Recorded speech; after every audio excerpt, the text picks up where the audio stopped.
kembali lagi Bang bahwa pasca itu akhirnya revisi undang-undang terjadi, Firly pun masuk bersama kawan-kawannya gitu berlima. Dan yang menarik memang ada lagi, ya tentu harus kita lihat bahwa ketika sudah diketok paripurna dan waktu 30 hari kan harus tanda tangan sama presiden. Ya ternyata presiden nggak tanda tangan, tapi tetap berlaku gitu ya. Jadi kalau kita lihat di Undang-Undang 19 tahun 2019 itu presiden nggak tanda tangan. Tadi akhirnya kan kasihan KPK-nya. Memang ketika KPK sekarang dikejar, saya paham ini adalah beban dari masanya Firly dan kawan-kawan. Saya pun begini ya, seandainya saya bertemu dengan Pak Jokowi, saya juga tanya begitu. Oke Bang. Saya tanya ke Pak Jokowi, kira kenapa kok dulu KPK itu betul-betul mau dilemahkan dan dibiarkan? Nah itu Bang. Saya akan tanya, kebetulan saya belum ada kesempatan untuk ketemu aja. Apa kita ke Solo Bang? Enggak, seandainya. Bismillahirrahmanirrahim. Assalamualaikum warahmatullahi wabarakatuh. Sobat-sobat ngabarin kabar, semoga selalu dalam keadaan sehat walafiat, serta diberikan rezeki yang halal, berkah, lancar, dan juga banyak. Novel Baswedan sempat bertemu Pak Hasto dan bertanya, apa sih dan kenapa sih KPK kok dilemahkan? Jawabannya Pak Hasto ada di videonya. Ya mungkin sobat-sobat udah pernah pada lihat ya. Ya, jawaban Pak Hasto melalui video klarifikasi. Video itu dikeluarkan setelah Pak Hasto resmi ditahan oleh KPK. Pertanyaannya, apakah video itu bom waktu? Masa bom waktu begitu? Ya, akhirnya Novel Baswedan buka suara. Nah, ini ada perbincangan seru antara mantan KPK, yaitu Novel Baswedan dan satu lagi namanya Yudi. Ini belak-belakannya bagaimana merespon video dari Hasto Kristianto. Mari kita simak saja videonya bersama. Let's go. Menarik sekali, tapi nanti saya akan jelaskan itu. Tapi sebelum saya mau membincangkan soal itu, Yudi nggak ikut retreat nih. Jadi maksudnya jadi pematerinya Bang. Oh iya. Tentang korupsi gitu ya Bang. Iya. Takutnya nanti saya kasih tsunami fakta lagi kan Bang. Nanti malah pada nggak mau jadi kepala daerah. Saya kemarin mendengar itu yang rekamannya itu ya Hasto ya, yang menyampaikan terkait dengan hal yang pernah saya tanyakan kepada yang bersangkutan. Ya Bang. Jadi di sekitar tanggal 3 Juni kalau nggak salah 2024 saya hadir di suatu acara di UI atas undangannya dari Prof. Sulistiowati ya. Dan kemudian dalam pertemuan itu banyak yang diundang sebenarnya. Saya hadir bertemu dengan Pak Hasto. Saya bertanya kepada yang bersangkutan, kenapa sih kok KPK dilemahkan? Terus dengan merubah undang-undang, dengan menyingkirkan orang tokoh-tokoh pentingnya di KPK, karena dampaknya itu besar dan akan berkepanjangan. Dan masalah yang paling penting adalah kalau korupsi kemudian semakin banyak dan pemberantasan korupsi justru malah dihadang, ini akan jadi persoalan gitu. Ini akan menjadi permasalahan yang berkepanjangan dan saya yakin semakin lama akan semakin besar. Persoalannya akan semakin besar. Yang menarik untuk saya tanyakan itu sebetulnya, saya tuh pengen tahu motifnya tuh apa sih gitu. Emang bisa memakmurkan, memajukan suatu negara tanpa ada bereskan praktek-praktek korupsi harus dibersihkan. Nggak logis, nggak masuk akal. Emang ada suatu hal yang luar biasa sehingga harus dilakukan itu. Oleh karena itu saya perlu tanya gitu. Dan saya juga bilang, setahu saya Hasto juga teman dekatnya Firly Bahuri ya yang ngerusak KPK gitu. Tapi soal itu nggak dijawab. Dan yang menarik adalah karena pertemuannya itu di suatu forumnya tentunya kita hanya sebagai pendengar ya, peserta yang hadir dan tidak bisa untuk bicara lugas panjang lebar gitu ya. Ya kan harus mendengarkan. Karena hanya mendengarkan. Dan nggak sengaja juga ketemunya Bang. Ya ketemunya juga nggak sengaja. Jadi forum itu nggak terlalu banyak dibicarakan. Tapi pada dasarnya memang Hasto bilang sebetulnya yang melemahkan KPK itu Pak Jokowi gitu. Sama persis seperti yang dikatakan. Ya. Dan menarik sekali ya soal itu. Tapi membincangkan terkait dengan hal itu, tentunya kita perlu mengingat kembali nih, merefresh kembali bagaimana sih dulu ketika KPK itu dilemahkan dengan perubahan undang-undang. Kan waktu itu ketua wadah pegawainya Yudi itu. Siap Bang. Ya kan? Siap. Dan sebetulnya kita banyak memberikan informasi ya kepada banyak tokoh dan orang-orang ya, tentunya harapannya agar praktek melemahkan KPK itu jangan dilakukan, dan itu benar terjadi. Yudi bisa nggak memberikan perspektif untuk memberikan gambaran apa sih sebenarnya terjadi waktu itu? Iya Bang, jadi sama seperti sekarang ya, ada demo Indonesia Gelap ya. Namun bagi saya demo kali ini belum sebesar di 2019 yang ketika itu tema kita adalah reformasi di korupsi Bang. Yang dimulai dari adanya upaya untuk melemahkan KPK. Yang paling menarik adalah ketika KPK lagi kuat-kuatnya Bang. Kenapa saya katakan seperti itu? Karena indeks persepsi korupsi di tahun 2018 rekor. Sampai sekarang pun belum terpecahkan. 40 ya? Iya Bang, 40. Ketika kemarin pun naik ya di masa terakhir Pak Jokowi menjadi presiden. Ya 2024 kemarin naik. Tapi kan hanya sampai 37. Itu pun karena ada penambahan indikator kan. Iya Bang. Kalau indikator tetap sama, hasilnya juga nggak berubah. 33,75 yang di Blackpink jadi 34 gitu kan. Tapi ya kita nggak perdebatkan itu ya, karena kita harus menghargai teman-teman di Transparansi Internasional. Nggak, mereka mengaku itu kok. Iya, tapi kan misalnya angka realnya kan, angka realnya tetap 37 kan. Naik, kan artinya udahlah, 37 lah artinya. Terlepas dari perdebatan bagaimana metode, 37. Tapi ingat waktu itu dengan metode yang sama seperti tahun-tahun sebelumnya dan sama seperti tahun sebelum ini, ya kan?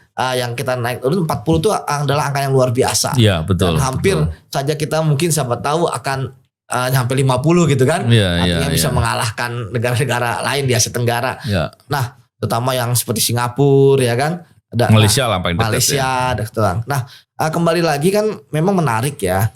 Ketika pada masa itu kita tahu juga bahwa kita lihat inisiasi untuk undang-undang KPK ini kan revisinya kan dari DPR Bang. Benar, ya kan? Benar. Dan sebenarnya ini bukan yang pertama Bang. Dari sebelum-sebelumnya pun juga sudah ada. Iya betul. Jadi memang zamannya PSBY kalau nggak salah juga ada. Tapi kan Pak SBY tidak mengeluarkan surpres. Iya. Dan saat itu pun kita lihat situasi politiknya kan mendukung KPK ya. Dan memang saya melihat salah satu faktor yang penting Bang, mau tidak mau suka tidak suka adalah bahwa ya ketika KPK menangani kasus korupsi itu tidak terlepas dari politisi Bang. Iya. Nah, politisi waktu itu kan ada ketua umum, ada partai, ada dari bahkan sampai dari bupati kepala daerah yang walaupun ya waktu itu mereka legowo ditangkap dan sebagainya karena kita punya buktinya kuat. Namun tentu nggak legowo lah itu. Tapi kan itu kan di publik Bang. Tapi kan tentu kan ada hal-hal nggak bisa yang menghindar. Tidak bisa menghindar karena udah ketangkep gitu kan. Tentu kan masih ada inilah ya. Sehingga kita bisa melihat bagaimana pada waktu itu.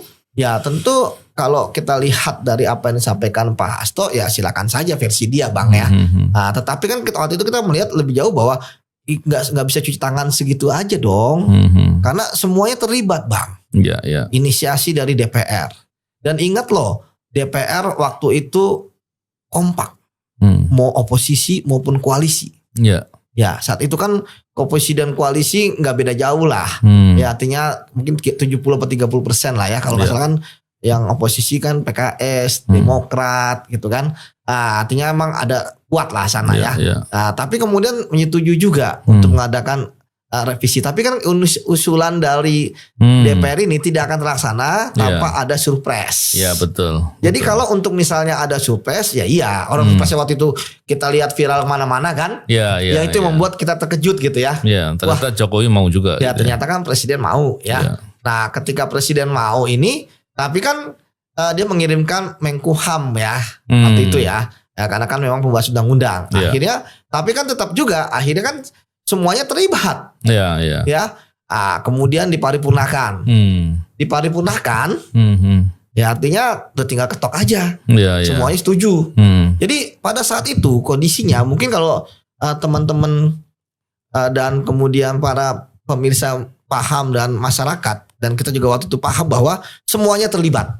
Jadi saat ini tidak boleh ada yang cuci tangan. Wah itu yang inisiasi. Karena tidak mungkin ada inisiasi tanpa ada operator. Ya kan? Jadi menurut saya semuanya terlibat dan kita lihat waktu itu Bang, kita menolak.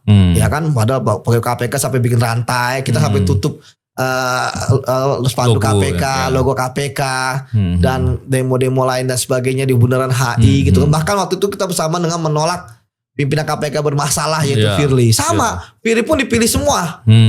Jadi dua-duanya yang ditolak tuh lah dipilih semua ya. Iya. Jadi revisi Firly gitu kan. Ya, ketika Firly terpilih, ya DPR juga ada terlibat, presiden atau pemerintah terlibat. Ya kan?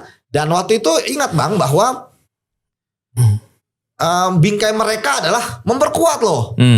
Ya, waktu itu kan memperkuat. Kemudian belum kita lihat. Kasian lihat teman-teman kita yang demo misalnya. Sekarang sih alhamdulillah nggak ada lagi. Ali dulu bilang radikal, ada gurun, ya kan. Kemudian kalau kita malah dibilang Taliban, gitu kan, dibilang komandannya. Jadi ya saya masih ingat lah karena saya orang sejarah, saya masih ingat sejarahnya itu Bang. Jadi terus kita demo besar-besaran waktu itu ya, masyarakat. Demo mahasiswa demo hampir sebesar. Nah, bahkan ada yang meninggal juga Bang. Pada waktu itu kan 5 orang ya. Dan kemudian alhamdulillah diabadikan nama mereka di KPK sebagai wujud bahwa masih ada mahasiswa yang melawan. Sekarang masih ada nama ruangan, nama auditorium ya di KPK. Nah, kembali lagi Bang bahwa pasca itu akhirnya revisi undang-undang terjadi. Firly pun masuk bersama kawan-kawannya gitu berlima. Dan yang menarik memang ada lagi, ya tentu harus kita lihat bahwa ketika sudah diketok paripurna dan waktu 30 hari kan harus tanda tangan sama presiden. Ya ternyata presiden nggak tanda tangan, tapi tetap berlaku gitu ya. Jadi kalau kita lihat di Undang-Undang 19 tahun 2019 itu presiden nggak tanda tangan. Ya artinya tapi kan tetap berlaku. Ya makanya ini kenapa nih antara presiden waktu itu ngeluarin surprise tapi begitu isinya tidak setuju gitu ya. Dan presiden pun juga waktu itu kan memang ada beberapa Bang yang saya lihat. Jadi kita harus faktor yang inisiatif DPR itu kan isinya itu juga lebih parah sekali daripada yang asli sekarang Bang. Oh, berarti sudah mulai sebetulnya yang dikehendaki untuk diubah itu menjadi sangat jelek sekali. Tapi yang sekarang ini sudah agak berkurang gitu. Berkurangnya kenapa sebabnya? Nah, saya nggak tahu kompromi apa di antara mereka ya. Karena ini kan memang kompromi Bang. DPR presiden nggak tahu gimana DPR. Karena memang ada beberapa hal. Jadi yang minta parah itu nggak tahu ya apakah DPR atau presiden ya? Ya pasti kan yang punya inisiasi kan Bang. DPR pastinya. Artinya Bang bahwa sekali lagi ya dalam hal ini khusus ini ya saya pikir semuanya terlibat Bang. Tidak ada satu pihak yang mengatakan wah tunjuk sana, pihak sini tunjuk lagi gitu kan. Ya kalau misalnya apa yang disampaikan Pak Hasto kan versi dia. Dan walaupun dia mengatakan di akhir ya tidak ada buktinya gitu kan. Itu yang pertama Bang. Kemudian kedua ya kita belum tahu nih versi dari Presiden Jokowi kayak apa. Namun Bang bagi saya apapun versinya saat itu undang-undang KPK yang melemahkan sudah diketok. Ya dan berlaku sampai saat ini dan yang paling penting adalah teriakan kita ketika itu walaupun kita rela dituduh Taliban gitu kan Bang, benar kan? KPK hancur lebur. Jadi ketika KPK seperti sekarang ya orang-orang yang dulu berteriak ingin KPK ingin ada revisi ya silakan saja menikmati gitu kan itu yang pertama. Kemudian yang kedua ya kita sebenarnya harusnya lebih ke move on ya Bang. Bagaimana ya tadi. Nah sekarang ini udah udah seperti ini KPK. Terus mau diapain? Apakah dibiarkan saja? Nah jadi terakhir Bang ya bahwa ya saya pikir ya sekali lagi hal yang penting dari KPK itu kan marwahnya adalah penegakan hukum. Ya artinya kalau memang penegakan hukumnya ini nggak ada, tentu KPK akan berbahaya. Kita sepakat misalnya jangan sampai KPK ada pesanan, jangan sampai KPK kemudian jadi milik penguasa. Gejolak politik ya. Gejolak politik nggak bisa. KPK harus kacamata kuda, harus melihat secara lebih dalam Bang. Seperti itu sih Bang kalau dari saya. Menarik ya. Sebelum kita bicara KPK ke depan mau seperti apa, kita mau lihat dulu. Saya itu tertariknya begini. Saya bertanya kepada yang bersangkutan, kepada Pak Hasto, karena dalam logika saya itu sulit untuk dipahami gitu.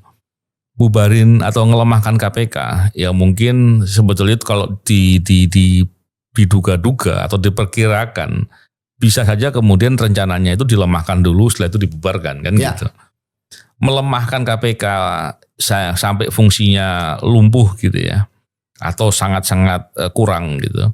Dan kemudian atau membubarkan KPK itu maksudnya apa gitu? Dalam logika saya kan begitu. Iya bang. Apakah tidak suka dengan pemberantasan korupsi? Bukankah pemberantasan korupsi itu penting? Ya. Karena kalau korupsi itu diberantas, harapannya semuanya bekerja benar. Kebocoran-kebocoran itu tidak terjadi, kan gitu. Orang-orang yang merampok uang-uang negara itu bisa hentikan dengan cara ditindak maupun dicegah. Jadi sebetulnya kan sangat penting dengan sangat strategis tuh. Betul, adanya upaya KPK untuk memberantas korupsi. Ketika melemahkan tadi, apakah karena ada suatu kepentingan sesaat?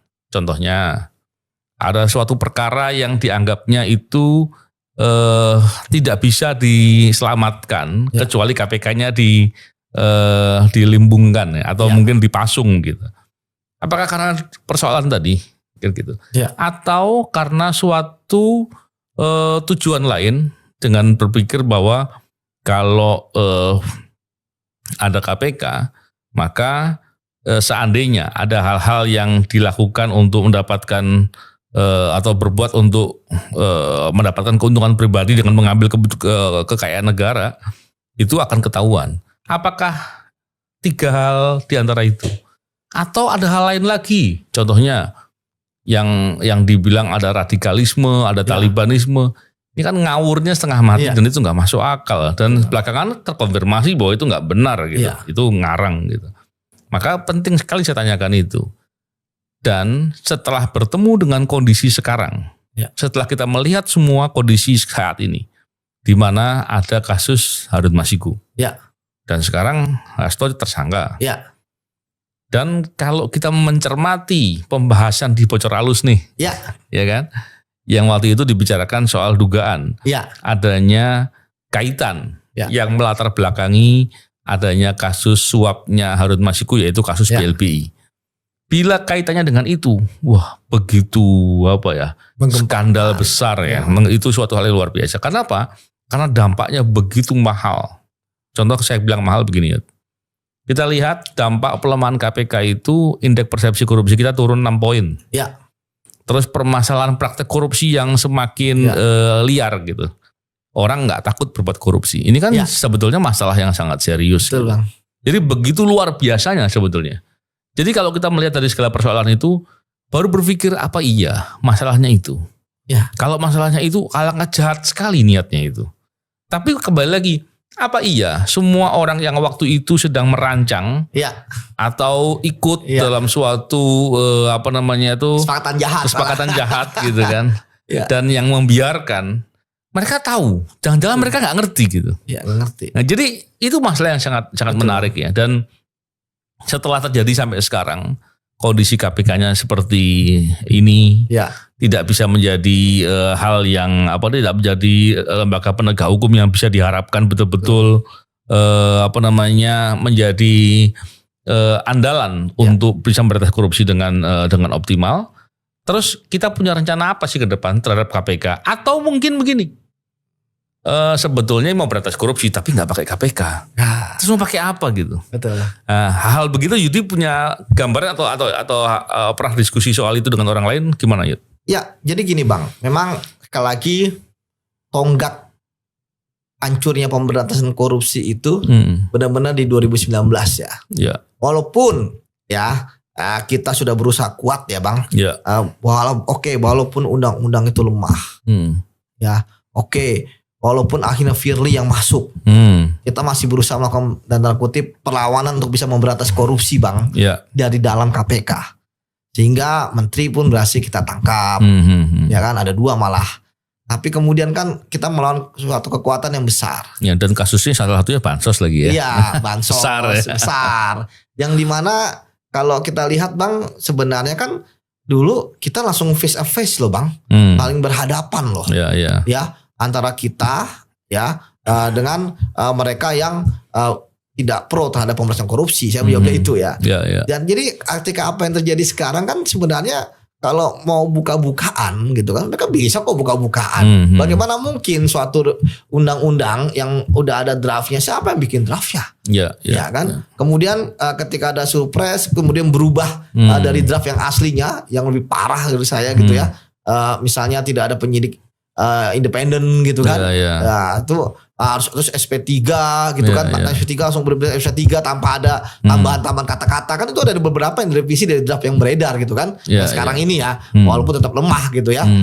Yang kita lihat waktu itu ada berapa puluh lah kelemahan. Ini bayangin yang draft yang udah tanda kutip menurut saya sih akomodir ya. 1929 aja karena kita masih bisa melakukan perlawanan di situ kan.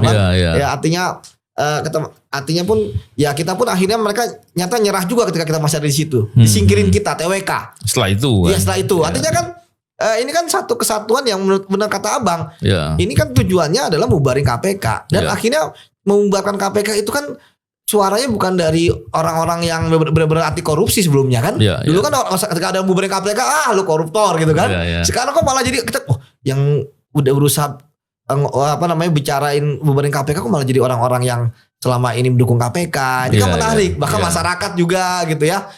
Tapi ya menurut saya sekali lagi di tengah hopelessnya terhadap KPK kan selalu ada harapan lah Bang.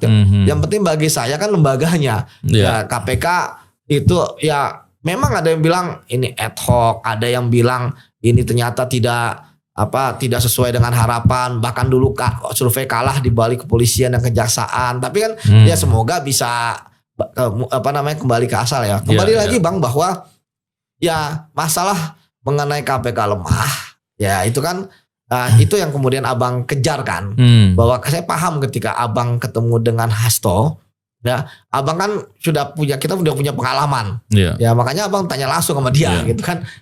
Kenapa? Dan pertanyaan spesifik ya. Yang spesifik gitu kan. Ya walaupun Abang nggak bisa bantah tentang dia ya. Nggak bisa. Abang kan punya data-data kan.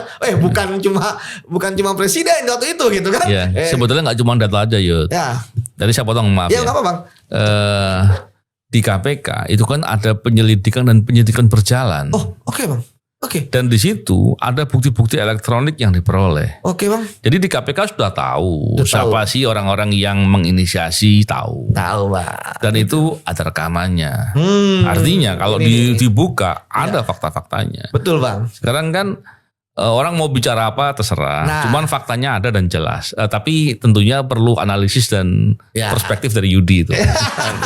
Lanjutkan ya. Ya betul Bang. Jadi sekarang ya. Jangan sampai ketika ada tentang KPK yang istilah tidak mengenakan gitu kan. Dianggap begini begitu. Sudahlah, menurut saya terima aja lah proses hukumnya kan. Toh juga KPK memberikan kesempatan pra peradilan misalnya kayak Hasto kan. Kemudian mengajukan penangguhan penahanan silakan. Walaupun memang selama saya di KPK dan KPK nggak pernah ditangguhkan Bang ya. Kalaupun ya izin misalnya buat menikahkan anak ada, tapi masih dalam proses tahanan atau sebentar, kemudian ada yang meninggal, ya kan, atau kemudian sakit ya dibantarkan, gitu Bang. Jadi kita bahwa menurut saya ya ini harusnya jadi pelajaran, ya termasuk yang lain juga, gitu ya. Jangan sampai tadi akhirnya kan kasihan KPK-nya. Memang ketika KPK sekarang dikejar, saya paham ini adalah beban dari masanya Firly dan kawan-kawan. Saya pun begini Yud, seandainya saya bertemu dengan Pak Jokowi, saya juga tanya begitu. Oke Bang. Saya tanya ke Pak Jokowi, kira kenapa kok dulu KPK itu betul-betul mau dilemahkan dan dibiarkan? Nah itu Bang. Saya akan tanya, kebetulan saya belum ada kesempatan untuk ketemu aja. Apa kita ke Solo Bang? Enggak seandainya, artinya sepakat, Bang. Bukan karena dengan Hasto saja enggak. Saya orang yang biasa lugas bertanya dengan orang lah. Dan bertanya kan wujud kita pengen tahu ya. Dan kita punya pandangan yang objektif dengan suatu hal. Walaupun sebetulnya saya sudah punya bukti-bukti. Saya pernah melihatkan, pernah mendengar dari teman-teman rekaman-rekaman terkait dengan siapa sih yang punya inisiasi itu. Ya, begitulah sobat-sobat tadi. Perbincangan Novel Baswedan dan Bang Yudi ya. Beliau ini mantan-mantan orang KPK lah ya. Yang akhirnya dibuang ya, entah karena apa. Ya, korupsi memang harus diberantas. Ya, jangan sampai korupsi tidak diberantas. Caranya bagaimana? Ya pemerintah kita tahulah, orang-orang pintar di negeri ini sangat paham bagaimana melakukan hal itu. Tapi ada niat apa tidak? Ya, jangan udah ditangkap baru ngomong, tuduh sana tuduh sini. Kemarin diem baik. Ngapain aja bos? Ya, bagaimana menurut pandangan sobat-sobat? Berikan komentar di kolom komentar. Wassalamualaikum warahmatullahi wabarakatuh.